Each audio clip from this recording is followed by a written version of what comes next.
welcome back. And thank you so much for being here with us today. And if you missed that first part of the show, I encourage you to go back and listen. Rochelle was giving us some great nuggets as we start to talk about understanding how leadership and wellness fit together and how she has looked at it from a holistic perspective. I want to take some of those things you were talking about, Rochelle, and really expand upon the application that you use. I really like the thought process, is when you're a leader and you got to stay in tune with your team members. I was a leader at at a particular point in my life, and I think the biggest wisdom I learned was I did a 360, and my team loved working for me. But everything we had was a driver, driver, driver. Got to get it done, got to get it done, get it done. But and my team was great at executing and making things happen. But I got on my 360 that the feedback that came back was that they're having to work too much. They're coming in too early, leaving too late, etc. And that they felt that's what they had to do to succeed. And I sat down and I thought about it and I said, okay. I pulled my team together and I said, let me tell you something. I didn't ask you to work the hours I worked. I said, I want you to get your job done. I don't care how you get it done, as long as it's with quality and it's on time. So there's a lot of flexibility in that, but I don't want you to think you can't get promoted if you don't work like I work. The thing is I don't work. I'm getting paid to have fun. I love what I do. So I enjoy what I'm doing, so I want to do more of it. But you don't have to do that. And I think with what you're talking about of understanding our teammates is just as important as they understand us, because work is not the same for everybody. What people need breaks from is not the same. How they rejuvenate, like you mentioned, nature versus other ways are not the same. So that becomes really important that we do that bi-directional as we move forward. But I'd love for you to continue with your story where you were talking about you all would really take these breaks. And what did you do during those breaks? Did you ever break together, or was it always? And I can relate to those mental health days. I can relate to them. But if you don't have them, then you'll have a sick day, right? So our job as leaders is we need to tap into, how am I feeling? How am I thinking? Am I excited? And I'm just like you. I love to work, actually. But what I've learned is, especially during COVID and now coming out of COVID, is it's our clear expectations that people just need to have specific goals and timelines. But then as a leader, it's not just about we're oversighting someone like this. We're actually working like this. And then we're moving forward in a rhythm. Now, just like in harmony when we sing, someone may be here and I might be a high note, and then tomorrow I might have a low note and they might have a high note. But what I'm teaching groups of people is that we have to play in harmony. So my piece is very significant. So when I show up, I have to show up fully. And some days it's better than others. But if we're having a tough day, my job is to ask for help, because I feel like sometimes we get all, especially strong women like us, we get so strong in how we get things done. It appears that that's the expectation. So our job as leaders is to really say, I value you, Joe. You know what? You pace me. You keep me in touch. And some days I need to slow down and just be with you. And so it's not necessarily taking a picnic. It's about that moment of check-in. And I find that in teams, it's really imperative, and not hours and not massive reports. It's really touching in. And even I do it online. If you just do a 3 to 4 minute check-in, and where am I support you? Sometimes we look at bosses as that we're drivers, and we're working longer with less, and technology is supposed to be our friend, but sometimes it just means we can work 24/7 and work the weekends. So I really encourage celebrating too, and it's the milestones.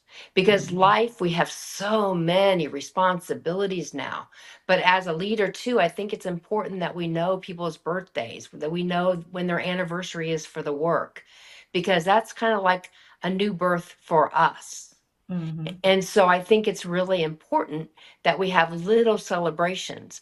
And it Mm-hmm. could be, somebody wants to go to a movie and somebody might want to have a pizza party. It's knowing what makes people feel valued. Mm-hmm. It's so much. And I would highly encourage, figuring out what that work life balance is, because I really believe, and as you know, I'm healing from some breast cancer. And what I did was I pushed at home, I pushed at work, I pushed at church, I was a community leader.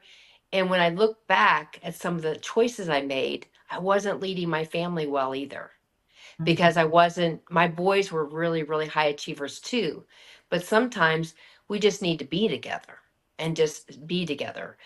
But we need to look at ways to build in teeny breaks.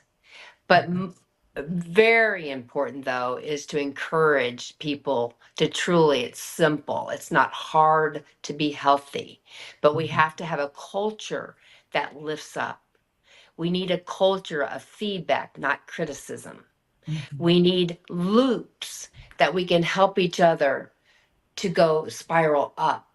Mm-hmm. If we see someone spiraling down, our job as a leader is to Mm-hmm. take them aside without any notice and say, Joe, I see that this is happening. Is there anything that I can support you with? Do you need a little time? But we as leaders need to be the intuitive ones, not just the drivers of, especially bottom line and outcomes.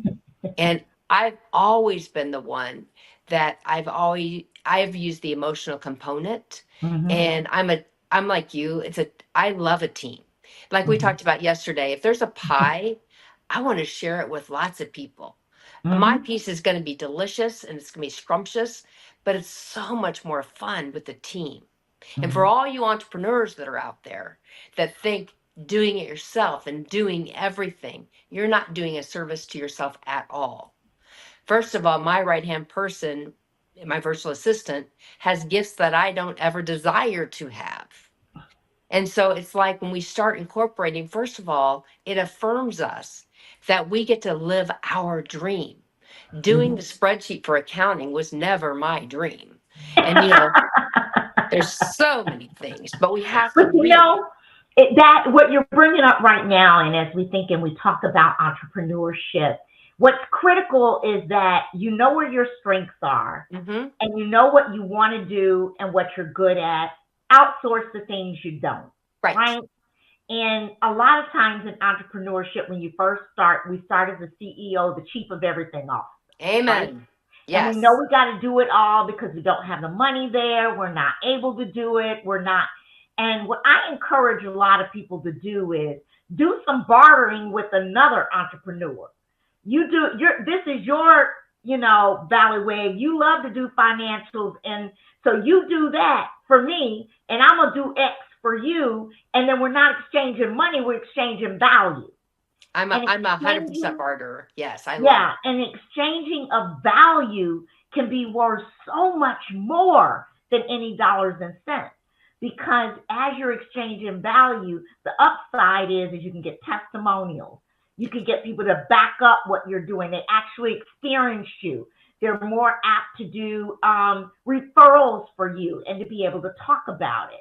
So even when you're getting started, it's kind of thinking outside of the box of how can we move more forward? What do we need to do in order to make sure that our businesses are thriving, and making that connection happen? I want to go back to something else that you were talking about, and we're going to continue this in the next segment as well. But I know that you have been getting over breast cancer and your trials and tribulations with that. And I'd love for you to be able to share a few moments of that realization of finding out, dealing with it while you were working, Hmm. trying to move forward, finding the balance of time, and how did you decide what to cut out and what to continue. So we'll start here and then finish on the next segment. All right. Well, when I first was diagnosed, I was a fitness person, so I was the Spartan, I was a CrossFitter. And again, I had gone to a business school that was international, and part of the tip is for all of you entrepreneurs is in order to really live a big game, and I believe that we're called to live a big game. We're not just having a job and we're independent. We have a call, and I talk about when we have a dream into reality is just a dream.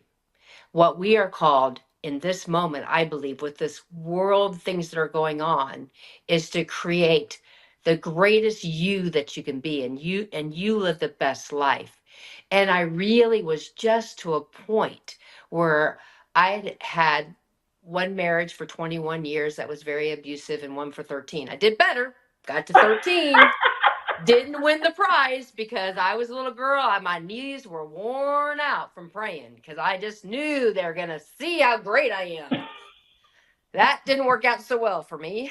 But then I took some time, and in between relationships, I hadn't gotten therapy. And for all the people that are out there, there's things that are unresolved from childhood, from marriage, from relationship. And one of the things going back to our team, when we're even leveraging each other as we're developing our own teams, you create a team that's yours that are the people that support you anyway, because you are not a lone ship. Because the day that sucks, your husband's not going to understand, your best girlfriend's not going to understand, but that person that's been standing with you, she is going to understand, and she'll be there, and she'll say, that sucks, let's cry. It's like in some days it's getting the emotion out. and Exactly. and We're as going to I take a station break. And when we come back, okay. I want to continue that conversation there and then go on into your story. We'll be right back.